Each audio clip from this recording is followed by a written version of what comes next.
Bonjour à tous, j'espère que vous allez bien. Alors, je tenais avant tout à vous remercier pour tous les nombreux commentaires que vous avez laissés sur ma dernière vidéo et surtout sur tous vos témoignages, parce qu'il y a eu nombreux concernant, pour certains, des apparitions d'ovnis, de vaisseaux, pour d'autres des contacts un peu plus élaborés. Donc je vois que vous êtes quand même très nombreux à vivre ou avoir vécu ça. Et je trouvais ça passionnant, donc je les ai quasiment tous lus, je pense que je les ai tous lus. Alors je ne peux pas vous répondre personnellement pour tous, mais j'essaierai, si j'ai un peu de temps, pour certains que je n'ai pas encore eu le temps de répondre, de vous donner un peu mon point de vue. En attendant, c'était très passionnant et je vous remercie. Et si vous avez...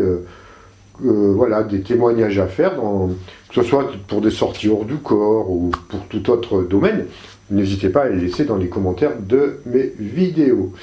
Alors, avant de commencer celle-ci, une petite information, je serai en Gironde le 17 et 18 décembre pour une formation sur le voyage astral. Alors, je serai du côté de Landiras, en Gironde.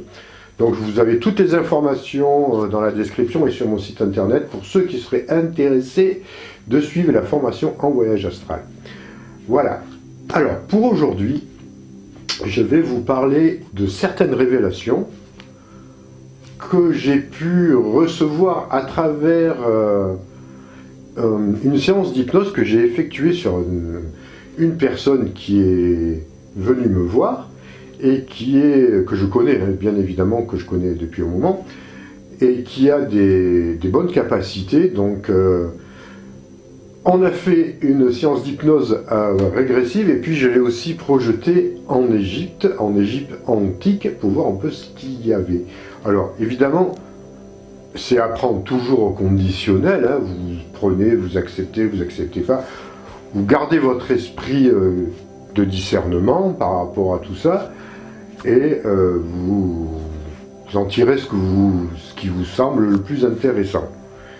Alors, dans cette séance d'hypnose, j'ai réussi à le faire régresser en fait, même pas dans le passé, on va dire, mais dans l'époque actuelle, mais aussi, à un moment donné, dans le passé. C'est-à-dire que je l'ai envoyé déjà au pied du Sphinx, et je lui ai demandé de me décrire ce qu'il voyait. Alors déjà, et ça j'en suis persuadé parce que moi-même j'ai pu le constater et je ne suis pas le seul, c'est que on s'est aperçu que le Sphinx, bon déjà est beaucoup plus vieux, beaucoup plus ancien qu'il n'y paraît, et surtout qu'il n'a pas toujours eu cette apparence. Car en effet, ce qui a été vu et que je cautionne, c'est le fait qu'il n'avait pas ce visage-là, cette tête-là. Ce qu'on a pu voir, c'est que c'est pas cette tête de pharaon, en tout cas, c'est qu'avant il avait une tête de lion. Et qui, pour une raison ou une autre, a été détruite.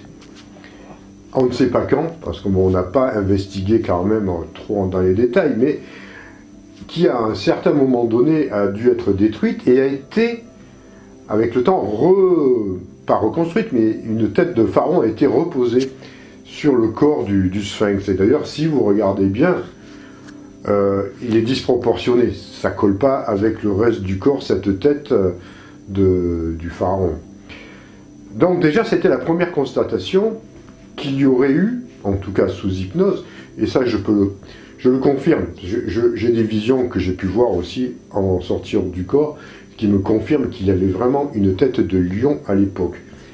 À une époque très très ancienne, très très ancienne, on peut remonter à des milliers d'années, pas loin de l'époque Atlante. Hein. Donc, première constatation, ça a été ça, et je lui ai demandé de projeter sa conscience à l'intérieur du sphinx, c'est-à-dire entre ses pattes, on va dire, il y avait une entrée dans laquelle il a pu pénétrer dans une galerie qui l'a mené à une salle, à ce qu'on pourrait appeler une salle des mémoires. Et dans cette salle des mémoires, je lui ai demandé qu'est-ce qu'il voyait. Alors, pour ma part, je ne lui ai strictement rien révélé de ce que je connaissais déjà, pour ne pas l'influencer, bien évidemment. Donc, cette personne a pu me décrire déjà que cette salle était éclairée par une lumière assez puissante, hein, qui même par moments pouvait l'éblouir s'il la regardait, peut-être trop en face. Et il a décrit, alors déjà dans un premier temps, qu'il y avait dans des formes de tubes en verre, on va dire en verre ou d'une autre matière, hein,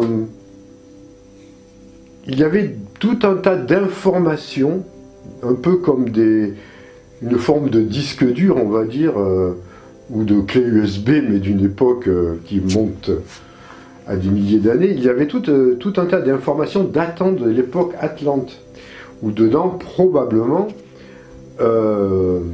était inscrit toute l'histoire de l'Atlantique jusqu'à sa chute, et probablement dans d'autres tubes, parce qu'il y en avait plein,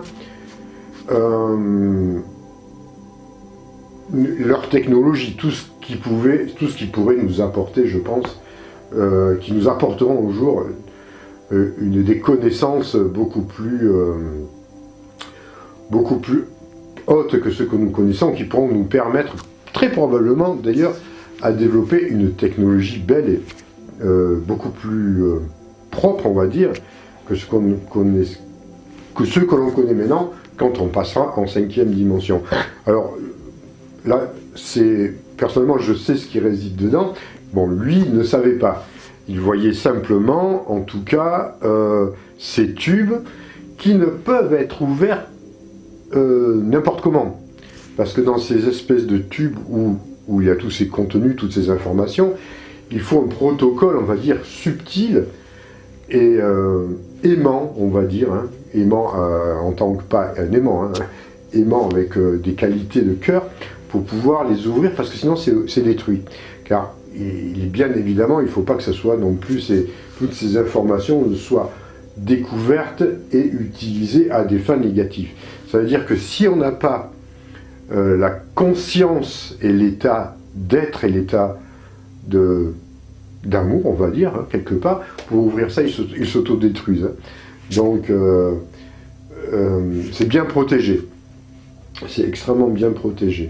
Donc, il a pu voir ces fameux tubes qui contiennent, en tout cas, beaucoup d'informations. Alors, je sais pour ma part qu'il y a aussi d'autres choses qu'on vous dévoilera peut-être, que je vous dévoilerai peut-être à l'occasion d'une sortie hors du corps à l'intérieur de ces endroits-là, mais en tout cas déjà, voilà ce que nous avions comme information.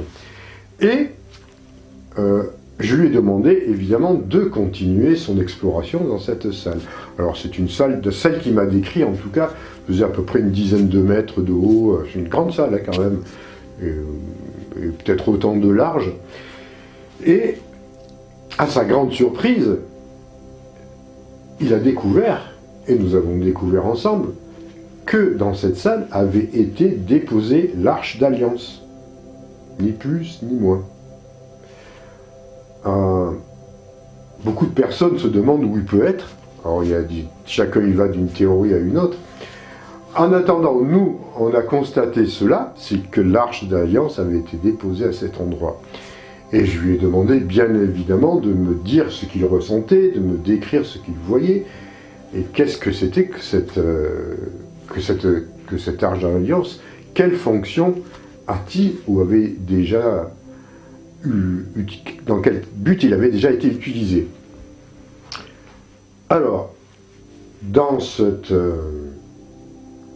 description, il m'a confirmé, on va dire quelque part, que cette arche d'alliance avait servi à ouvrir, vous savez, à l'époque où le peuple hébreu fuyait le pharaon, la mer s'était ouverte en deux.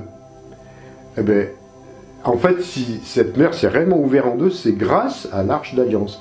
Ils ont utilisé l'énergie qu'il y avait dedans, qui est une énergie prodigieuse, qui permet de créer, comment dire, un peu à la façon dont le Christ, à un moment donné, pouvait matérialiser et créer des objets. Là, ça serait une espèce de condensateur, on va dire, d'énergie subtile qui permet, avec une utilisation sage évidemment, de créer et même parfois de construire. Et de modeler la matière et de créer à partir de ça. Donc je lui ai demandé quand même de regarder à l'intérieur du coffre ce qu'il pouvait voir. Alors c'était très puissant. Hein. Il m'a décrit à ce moment-là qu'il y avait comme d'énormes cristaux qui généraient une énergie, une puissance incroyable. Et à des fins positives. Mais évidemment, si ça tombe dans de mauvaises mains, ça peut devenir une arme redoutable. Donc c'est pour ça qu'elle est bien protégée et bien cachée à cet endroit-là. Et rassurez-vous, j'ouvre une parenthèse,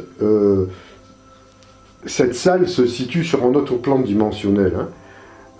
Elle est concrète évidemment, mais si vous vous mettez à creuser comme ça, peut-être que vous trouverez la salle, mais elle sera vide. Parce que évidemment, il protège, hein, c'est protégé. Il suffit avec un certain appareillage, une certaine entre guillemets technologie, il suffit de décaler de quelques milliardièmes de secondes l'espace-temps pour que tout devienne invisible.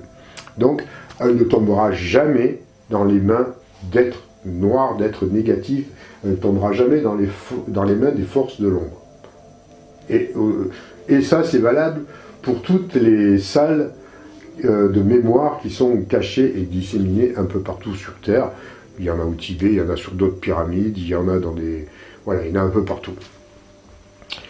Donc, c'est quand même fabuleux d'imaginer cela, de savoir que très probablement l'Arche d'Alliance est vraiment là, et que ça a une fonction, une utilité, toujours pareil, qui est axée sur le fonctionnement, on va dire, des sacrés des énergies, avec très probablement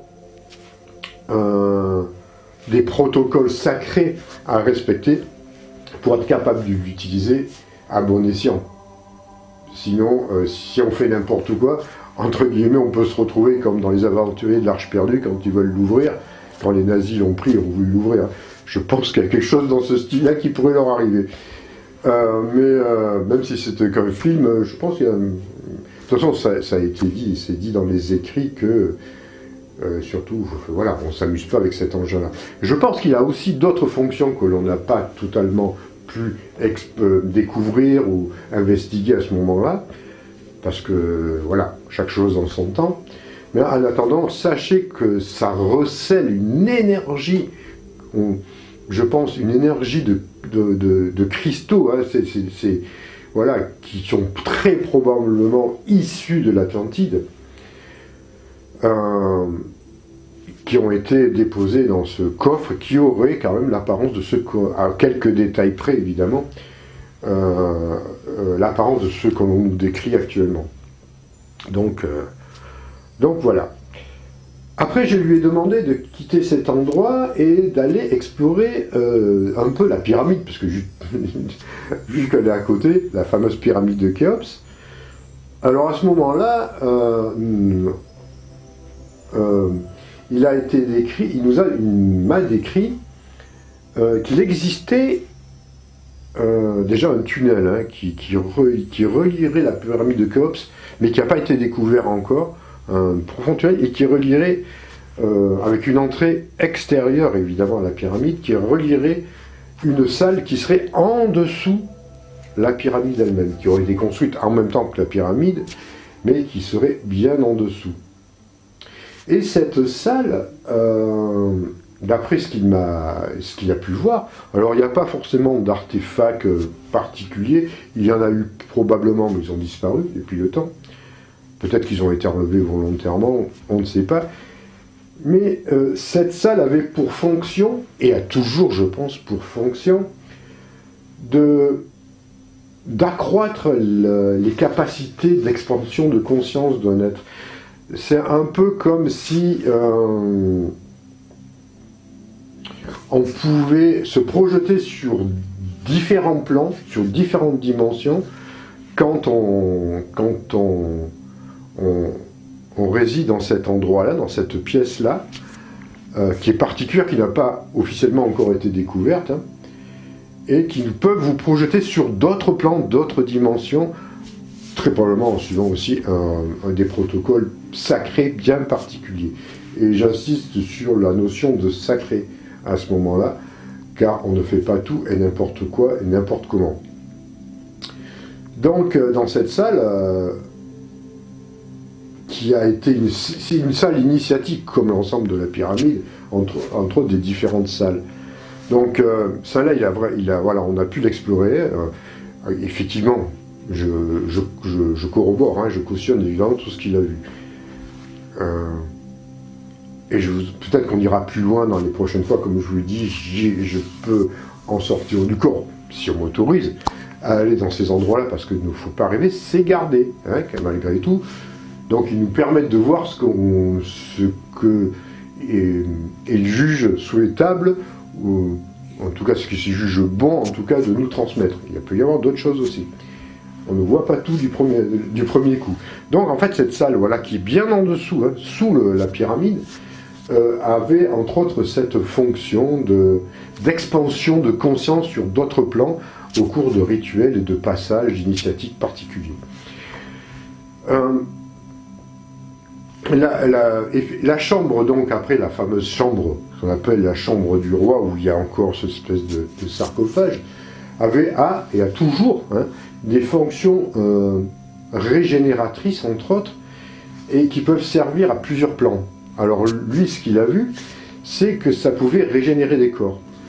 Alors ça pouvait régénérer des corps et soigner aussi des corps, à la fonction, on va dire, ça avait un peu la fonction similaire de ce qu'on appelle actuellement les fameux medbeds. Vous connaissez les medbeds, ces fameux lits qui permettent de soigner à peu près toutes les maladies, de recomposer, par exemple, voilà, la matrice d'un bras, si vous avez été amputé, ils peuvent vous le reconstruire. Enfin, ça a des fonctions incroyables. Mais voilà, alors là, ça, entre autres, je dis bien entre autres parce que ce n'est pas uniquement cette fonction-là. En tout cas, c'est ce que là, cette personne m'a rapporté. Ça avait une fonction, entre autres, régénératrice et probablement de guérison des corps. Donc voilà, c'est en gros un super medbed naturel, hein, parce que ça se situe vraiment à la jonction d'énergie cosmique et tellurique, qui sont assez surprenantes. Alors, il y avait aussi ce qu'on appelle la salle de l'arène, qui avait une autre fonction plutôt différente, on va dire aussi, qui avait plus une fonction de communication avec l'au-delà, qui permettait vraiment d'établir des contacts avec les plans subtils de l'après-vie. Hein, dans ce qu'il m'a décrit, il a pu voir apparaître Anubis à cet endroit-là. Donc il y avait quand même des connaissances effectivement très subtiles. On sait très bien que les Égyptiens avaient des connaissances plutôt très subtiles de tout ce qui se passe dans l'après-vie. Hein. Il suffit de lire le livre des morts égyptiens, voilà. C'est déjà bien expliqué, même s'il y a beaucoup de, comment dire, de symbolique dans tout cela. N'empêche, voilà, donc cet endroit-là, cette salle-là, hein, aurait cette fonction-là d'établir des communications sur des plans astraux, on va dire. les mondes de l'après-vie. Il y a eu aussi, pour en terminer, enfin on n'en terminera jamais, mais en tout cas pour en terminer avec la séance que je lui ai demandé de vivre, la pyramide, elle n'a pas été construite au hasard à cet endroit-là, et je pense que, enfin ce qu'on a vu, c'est qu'elle correspondrait vraiment à un point de jonction, probablement un chakra très important de la Terre, d'où partent tout un tas de nadis qui vont connecter toutes les autres pyramides qu'il y a sur Terre. Donc il y a une connexion, une interconnexion à partir de la pyramide de Khéops à toutes les autres pyramides du monde, que ce soit en Chine, que ce soit en Amérique centrale, en Amérique du Sud, même certaines en France, il y en a, et dans tous les pays du monde, on va dire. Donc ça a toute une fonction de relais et de diffusion d'énergie vitale à travers la Terre pour vraiment, comment dirais-je, permettre la circulation des énergies subtiles dans tous les nadis de la planète. Et, là c'est moi qui rajoute un petit truc en plus, qui a toute sa fonction, d'autant plus maintenant qu'on est en transition sur un plan de la 5e dimension. Hein. Donc je peux vous dire que ça marche. Alors évidemment, il y a d'autres petites pyramides qui ont été placées à des endroits particuliers, des petites pyramides en cristal, et, voilà, qui existent aussi. Bon, ça c'est moi qui rajoute un peu.